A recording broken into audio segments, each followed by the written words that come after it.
Hello from the hill country of Texas. I'm Jenna with Smarter News, and I have a confession to make. I was really surprised and quite frankly a little embarrassed to learn something about American history that I thought was true, but found out might not be.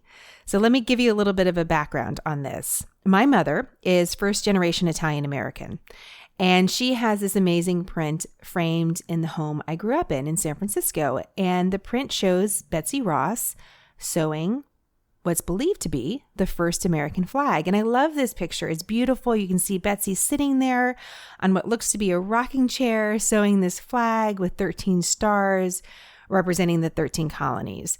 And what's cool about this print in our home is that it's not far away from the trunk that my mother has, that her grandmother carried with her and my mother's father when they sailed from Italy to America. So in one room, there's sort of this interesting blend of old and new patriotism. You have the picture showing America at the beginning of American history, and then you have this artifact from our family that speaks to our family story about coming to America.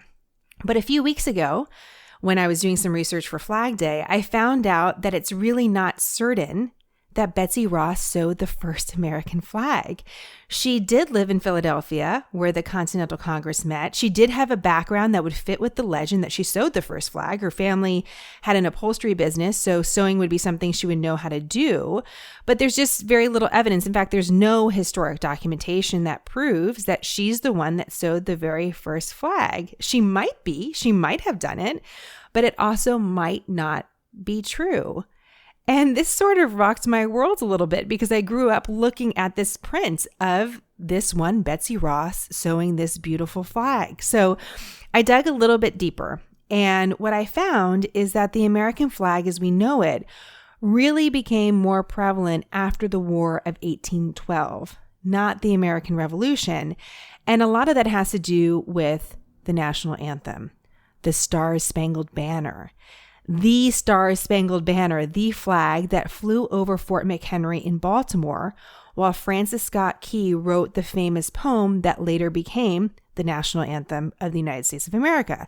What I didn't know is that the original flag that flew that day, that Francis Scott Key saw, actually still exists, and it's preserved at the Smithsonian for us all to see. So I had to learn a little bit more about all of this.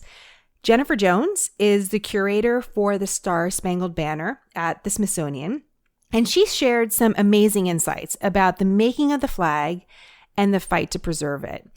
Shannon Lucas is a park ranger at Fort McHenry, and she also shared some fascinating insight about the historical context for the making of our flag and the writing of the poem that later became the national anthem as we know it. I loved interviewing both of these experts, not just because I learned a lot about American history that I probably should have known already, but I loved their take as well about what they've learned about America and what we should all reflect on during a time when we celebrate our nation, but also have these constant debates in the news about what defines America now and what will define America in the future. I hope you enjoy these conversations as much as I did. Let's start with Shannon Lucas, park ranger at Fort McHenry.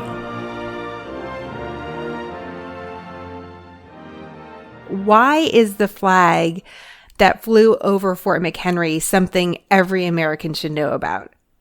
Well, it's actually the flag itself. When we think about how popular it is in American culture, it all goes back to the original flag at Fort McHenry.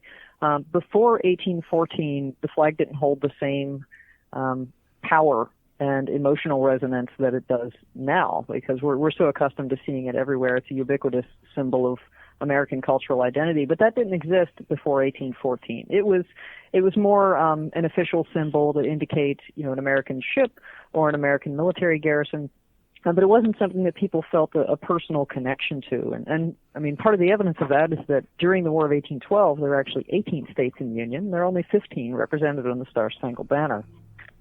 So if you get a chance to go down to the Smithsonian and see the original flag that flew over Fort McHenry after that bombardment, you're connecting yourself with that first generation of defenders who, upheld the republic that was created during the Revolution. This weekend, or we're going to be, this July 4th, of course, we're going to be celebrating the legacy of the founders by reciting sharing with visitors the Declaration of Independence. But with the War of 1812 at Fort McHenry, we talk about how the sort of the American identity starts developing through the flag, but also through the song that gains popularity, the song, the Star-Spangled Banner. There are so many different parts of this story that I'm a little bit ashamed that I didn't know more about, and I'll maybe take them in a few different pieces. Let's start with the flag itself. Tell us about Mary Pickersgill, because I've never heard her name before, and I can't believe that's the case, Shannon. I'm a little embarrassed about that. But tell me why she's so important to this story overall. Well, actually, Mary Young Pickersgill, I know her name isn't famous. It's a little more well-known here in Baltimore, but what's really remarkable about her is two things, because she has a legacy beyond the Star-Spangled Banner. But beginning with that, she's best known as a flag maker who made not only the garrison flag that you can see at the Smithsonian, but she also made a storm flag, the one that flew over Fort McHenry throughout the bombardment in 1814. But if we look at her and her life and career, in 1813, she's 37 years old. She's the head of her household. She supports her daughter, Caroline, who's about 13 years old, as well as her mother, Rebecca Young, who was a flag maker in Philadelphia during the American Revolution. But Mary, when we think about her in 1813, she is a single mom and an independent businesswoman. And she receives a contract from the Army to make those two flags. So when we look at her life, when we think about it in terms of, women's history and how we look at the empowerment of women over time, she's a great example because, she gains a little more popularity and, of course, some more business with this particular assignment. But even before the Star-Spangled Banner, she stands out as a woman who is accomplished in her life. And by being the head of her household, by owning property in 1813 and owning her own business, it's really something in and of itself. Would she have also been worried about her own, not only her livelihood, but her life, considering the sort of battles that were taking place at the time? Very much so. Mary's house is still actually available for people to see. The Star-Spangled Banner flag house is just off Pratt Street in Baltimore, so you can go there. If you visit Fort McHenry, you can also go to the flag house, which isn't too far away. And if you look across the harbor, you can see kind of where Fort McHenry is located. So if you imagine the Royal Navy headed towards the center of Baltimore, if you imagine the British Army just on the eastern edge of town, and this is coming just a couple weeks after the burning of Washington, and within a year of the burning of several towns and farms throughout the Chesapeake region, Mary would have been considerably concerned about her personal safety and that, of course, of her mother and daughter and two nieces who helped her make the flag, because there are 50,000 residents in Baltimore whose lives and livelihoods are very much threatened by the presence of the Royal Navy and British Army in the Chesapeake. And why was she chosen? Why was she recruited for this particular job? Well, she's well known as a flag maker in that area. It's worth pointing out that she is a female flag maker, and they weren't all women. There are actually a lot of men in the same business. Baltimore being a shipbuilding town and a major port city, there are a lot of signal flags, a lot of flags for ships to be made, and then also, of course, some colors and things for the military. She knew some people in the military already. Colonel Benjamin Flower was a family friend, and so she had already made some colors for the U.S. Army, and so based on that, she already has a connection to the U.S. Army, and they find her and award her this particular contract. And they give her a very specific request for the flag, right? That they wanted it to be a gigantic American flag. They did. George Armistead in 1813, when he assumes command of Fort McHenry, And keep in mind, during this period, the Royal Navy is already in the Chesapeake. They're already terrorizing Marylanders and Virginians. And so when George Armistead is assigned there, he knows full well that there's likely going to be a battle in Baltimore. And he knows that city's threatened. And so he's tasked with preparing the fort. And that's going to include a lot of different things. But one of the requests he has is to have a garrison flag and a storm flag made. And the garrison flag he wanted to be so large the British would have no difficulty seeing it at a distance.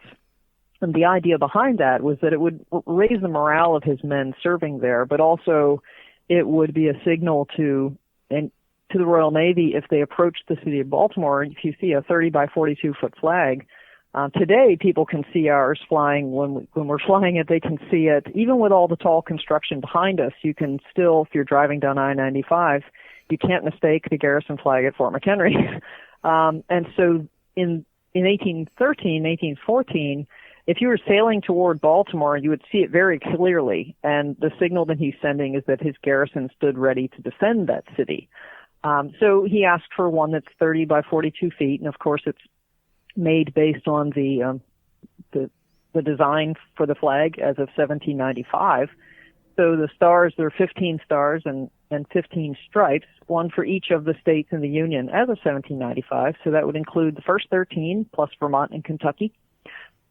And then Mary chooses to create that spangled effect on the blue field by tilting the stars to the right and left. And she makes it out of English wool bunting, which happened to be available. And she makes the stars out of cotton. They're actually reverse appliqued onto the flag, so they're stitched on one side, and then if you flipped over the blue field, you'd cut them out from behind, which actually saves some money in terms of buying material. But yeah, well, you think about it, if you're a businesswoman, you want to cut the overhead as much as possible. So she makes two flags like that. One is a 17 by 25 that'll fly in bad weather, hence the name Storm Flag. And so those are the two he requests. She makes them, according to those specifications. She gets about just over $500 for their efforts. And if you go to the Star-Spangled Banner Flag House, not only do they have some really interesting artifacts from her lifetime, they also have the receipt. So unlike with Betsy Ross, well, hey, it's documentation. Historians are always interested in documentation because that's how we know it came before us. And so at the Flag House, they have that. They have the receipt from the U.S. Army, and it has the details about the Star-Spangled Banner before it was called that. So they have that document saying that Mary Young Pickersgill made this flag. So we have evidence, which is very important to historians. And it is, as you point out, the documentation is key. The amount of money was significant. Wasn't it, Shannon, for that time in history? I mean, almost $500 is a lot of money. Yeah, that's a tidy sum. But if you think about the amount of effort that goes into making this, it's kind of a large endeavor with 30 by 42 feet of fabric. That's a lot of stitching, and the turnaround time for this particular request was 6 weeks. So with the help of her daughter Caroline and with two of her nieces, all of whom were about 13 and 14 years of age, these young ladies were learning the art of flag making. And there was a young African-American indentured servant named Grace Wisher who was also learning the art of flag making. She helped to sew the Star-Spangled Banner. And the stitches are fairly small. If you go to the Smithsonian, you can see them. So if you imagine, stitching this throughout the day and then into the night to try and meet that deadline, that's a pretty good price. Yeah, I guess so. You're right. It's hard to know because I've never stitched a flag and I wouldn't have any idea how much work that would take. I did read something. I was curious if this was true. I read that the flag at some point was so big. I mean, you have to imagine it was bigger than a room of the house at the time, that they had to move across the street to a brewery to lay it out. Is that true, Shannon? That's true. If you see her house, it's kind of the quintessential Baltimore row home. And you know that you can't fit a flag in the front room of one of those buildings. So they do create some pieces of it, but to actually lay out the full flag, they take it to a local malt house and take it upstairs to lay it out on a large open floor. Nowadays, if when we're flying our flag, it takes up most of our parade ground, so you can imagine how much material you're working with there. But yeah, it's true. They actually laid it out at a brewery.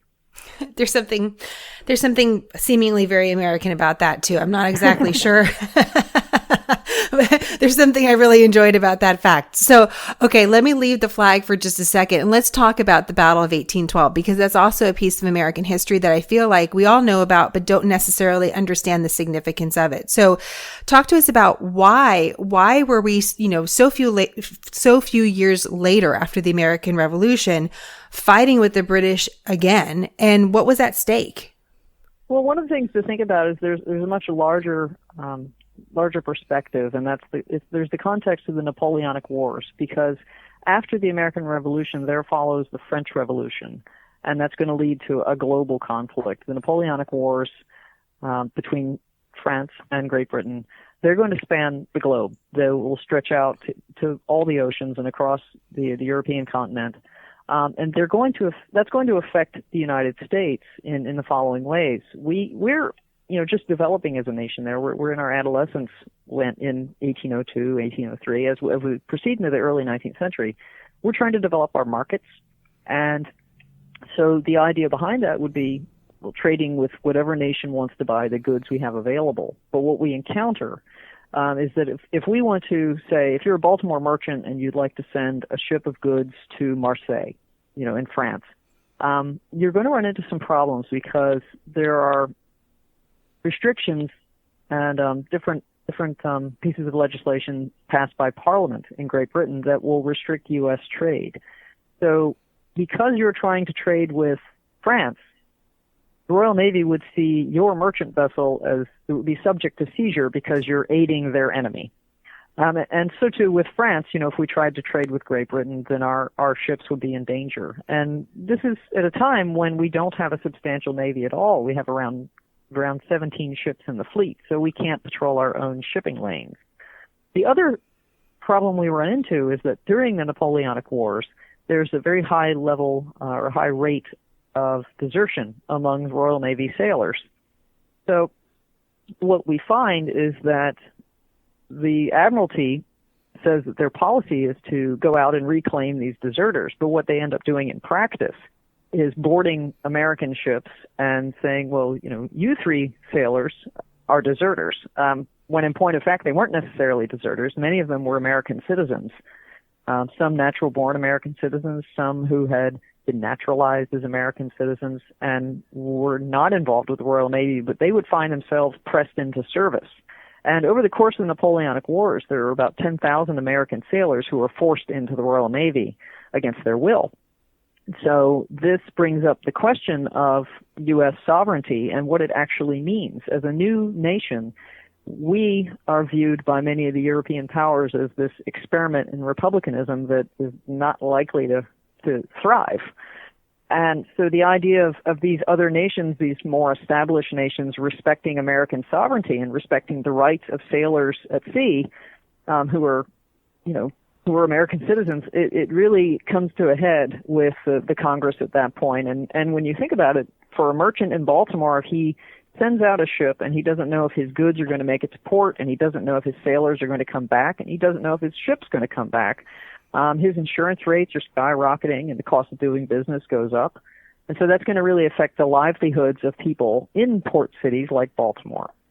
So for free trade and sailors' rights is what really pushes the War of 1812 when it's declared in June of 1812. So what I'm really hearing is that is that the American dream is under assault, right? If you cannot pursue your livelihood in a way that is sustainable in the economy, and that's under threat, then I don't want to say you have no choice but to fight. But this was the part of the calculation, wasn't it? To make sure that you maintain the freedom of the seas that also allows you to pursue your dreams. Is that a fair summary of kind of the setting behind all of this?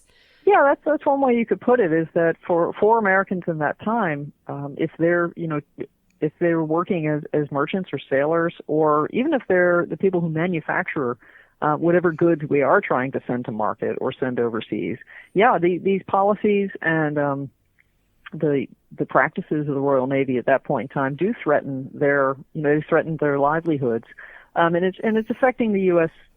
How we're able to develop because our trade's restricted. And what we start to learn over the course of the War of 1812 is that we do need a Navy to protect our shipping lanes, and investing in the Navy and its mission is a worthwhile cause. But it takes us a little learning. I said it's the adolescence of the United States. It's when we have our own sovereignty, but we really have to figure out what that means and how the rest of the world can respect that sovereignty. So it's actually a controversial war when it's developed. It's not particularly popular in the United States.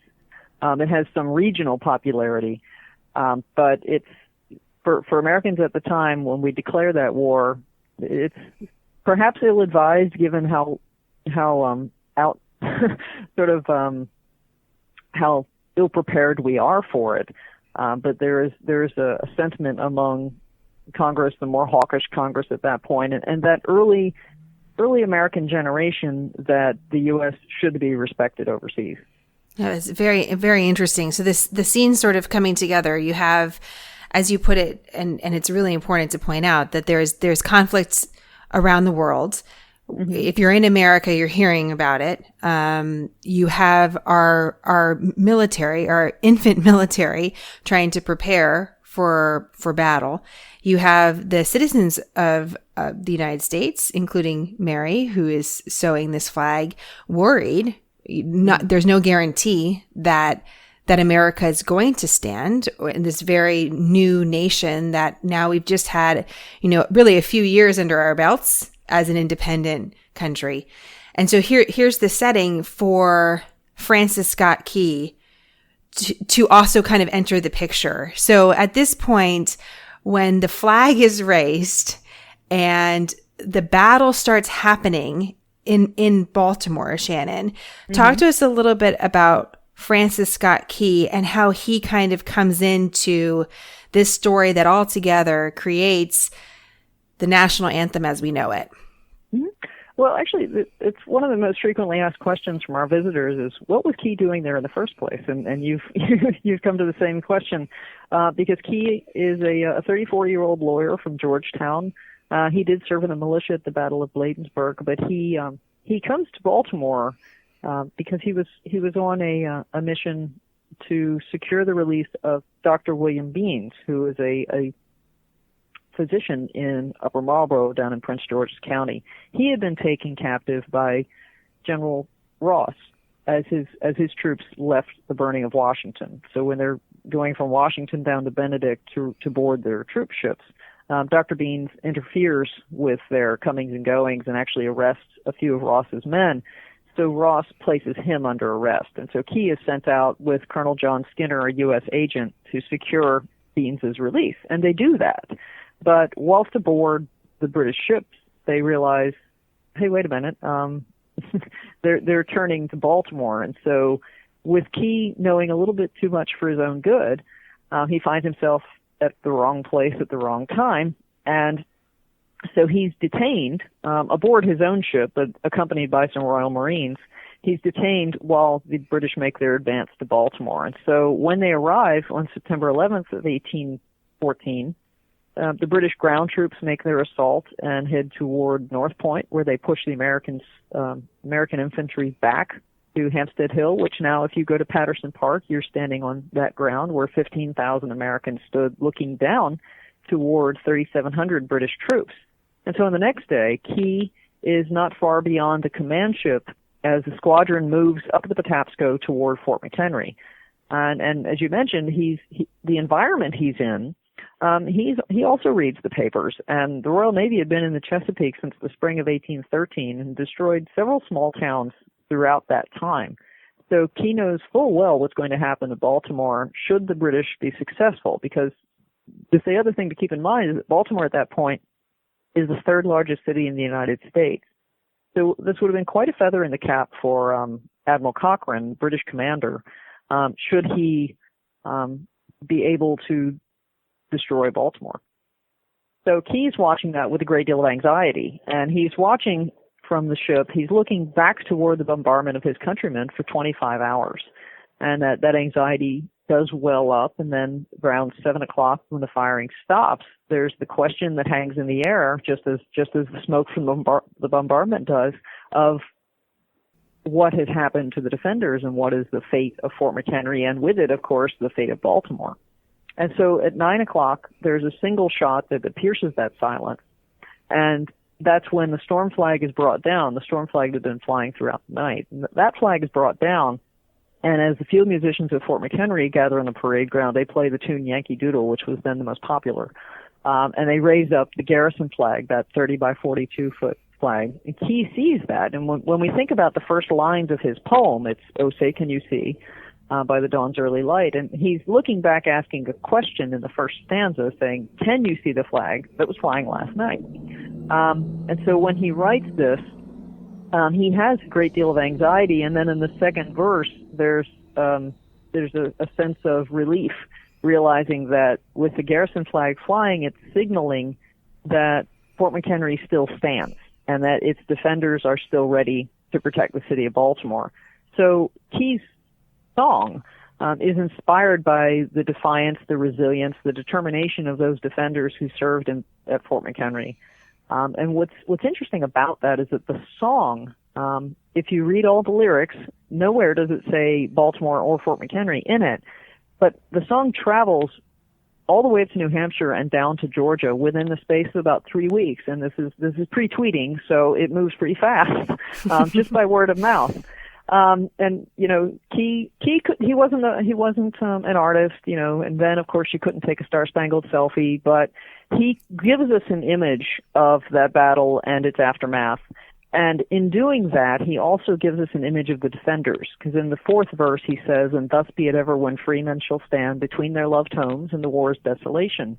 So as people throughout the early republic hear that, people in Philadelphia where they could hear the bombardment think that, they would put themselves in that position. As far up as up in New Hampshire and Vermont, if you go down to, say, Savannah or Charleston, where they feel when they hear that song, if their city was threatened, that they would place themselves between their loved homes and the war's desolation. So it becomes an aspirational song as it gains popularity. It gives a boost to morale in the early republic at a time when it was most needed. There's so many different parts of that story they're so fascinating. Did I hear you correctly that the battle at Fort McHenry, or moving towards Fort McHenry, started on September 11th?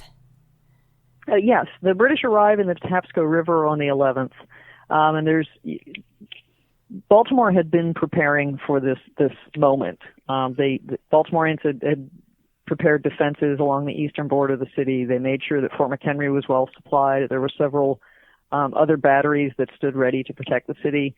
And on the 11th, it's actually a Sunday morning, and there were folks throughout Baltimore who were attending church, and they hear the signal that indicated the British fleet had arrived in the Patapsco River. So no longer were they, in the bay. They were now in the Patapsco River, which is a tidal estuary of the bay.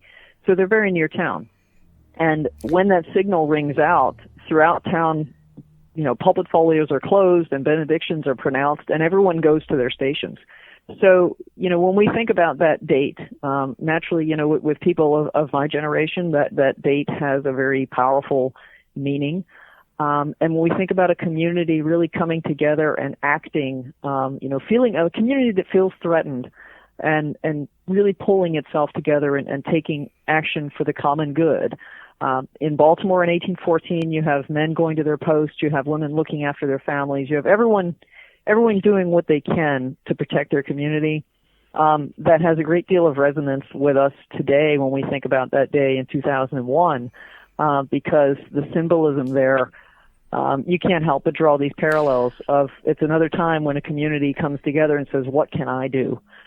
Which is a great way of looking at, an enduring American spirit of how can I help my community? And another great connection there is the image of the flag, because when we think of 1814, of course, it's the Star-Spangled Banner being raised over Fort McHenry in defiance, in showing that determination for community that will stand. And so too in 2001, when we think of the image of the Star-Spangled Banner now with 50 stars being flown over over the rubble in New York after 9/11. Wow, that's remarkable. I didn't know that, and you're right. The parallels of just thinking about those two dates. There's two. It's one, obviously September 11th, but two different times in American history, and the parallels between the people is really something. It's really powerful.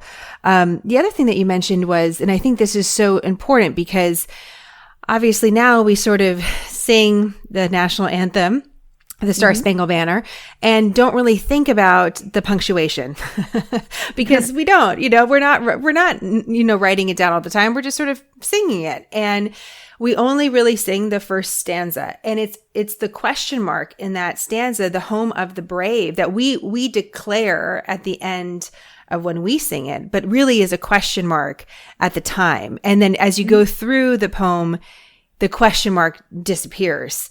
But I think that's sort of interesting, Shannon, that we don't raise the question at the end of the anthem anymore. And I was curious, at the time, was the national anthem, was it sung or read completely as the 4-stanza poem it is, or at different points in history, are we sort of just taking out the first stanza and that's the most popular and that's why it's lasted all these years? Can you just tell us a little bit about how that's evolved?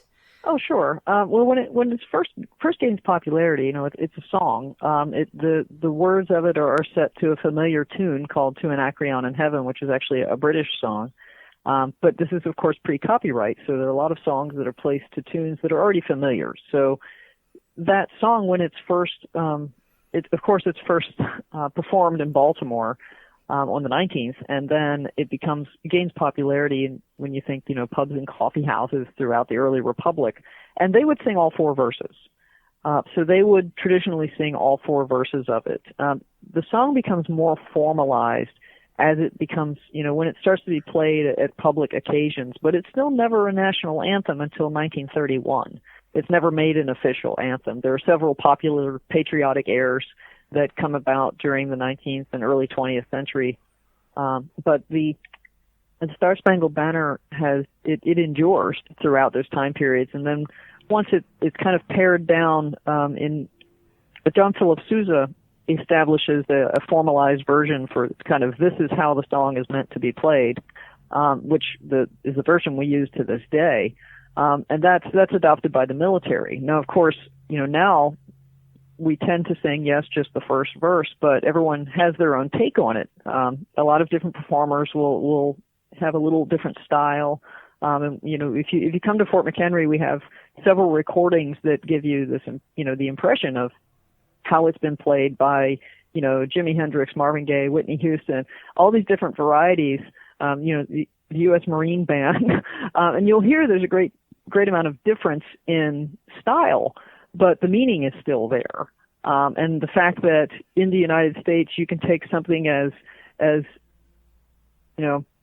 something as important as our national anthem and still give it your own personal sort of interpretation is really an interesting thing. It's a great way to express that we can still take this very formal song and we have the freedom of expression to make it our own. Absolutely. It's making me think too, and it kind of leads us to a final question here. When we think about American independence, we think about probably a few things, pretty obviously, the national anthem and the flag and the American Revolution. But really, the national anthem and the American flag as we know it really was the byproduct of the Battle of 1812, and specifically the War of 1812 and in this particular battle in 1814 that some believe really secured America's independence in a significant way that got us to that next step as a nation. Can you just talk to us about the significance of that moment where we realize that we have survived this attack by the British? We do have this national anthem. The flag is still flying. How does this sort of set the tone for the America as we know it today? Well, the War of 1812 is actually, it's a great lesson for us as we develop as a nation. As I mentioned, you have sovereignty and independence established with the revolutionary generation. And then the next question for the next generation is, what are you going to do with that? And the War of 1812 is a way where we begin to take our place on the world stage and figure out where we fit in there. Throughout the course of U.S. history, we have westward expansion, and then we start to, each generation is going to take that a challenge with them. The War of 1812 is the first big challenge to what the next generation will do following the Revolution and how the U.S. will unfold. As we get to the Civil War, of course, it's one of our greatest challenges as a nation is holding the Union together. The idea of building a more perfect Union is it's work that all of us continue to do. The Star-Spangled Banner actually is very popular during the Civil War as well, when we're trying to hold the country together. And then as we move into the late 19th century, the early 20th century, our presence on the world stage becomes greater with the First World War, and then definitely into the Second World War, we start to gain a larger presence on the world stage, as influencing different communities. But the United States, is a young nation when we think about international politics, and it's growing. And we have our own internal changes, and we have how we relate to other nations. And what's interesting when we think about the message of the Star-Spangled Banner is that it shows that we as a community, these defenders that Key writes about, and that they come from different walks of life, that we as a community can come together and serve a common purpose when we need to, and that the flag represents that kind of determination and that community spirit that's exhibited by the defenders in 1814. And one of the things the popularity of the Star-Spangled Banner can tell us is that that's timeless. That idea of an enduring American nation, because we weren't necessarily sure right after the Revolution how long this nation would endure, but it continues to. We faced challenge after challenge, and we still managed to hang in there. And so the efforts of the defenders in 1814, just in Baltimore, it sent us, their story as it's told in the Star-Spangled Banner is something that we can all relate to even in 2019. Thank you to Shannon and the entire team at Fort McHenry who make sure we remember the past so we can better understand the present. Thank you so much for taking the time to listen. We love sharing these stories with you, but we also love hearing from you as well. If you have any story ideas or feedback, you can email us info@smarternews.com or direct message us as well on social media. We read every single message. We love providing quick, concise, nonpartisan news for you on a regular basis. News when it matters and why it matters. A refuge from the storm. We are Smarter News. I'm Jenna. I hope you have a great day.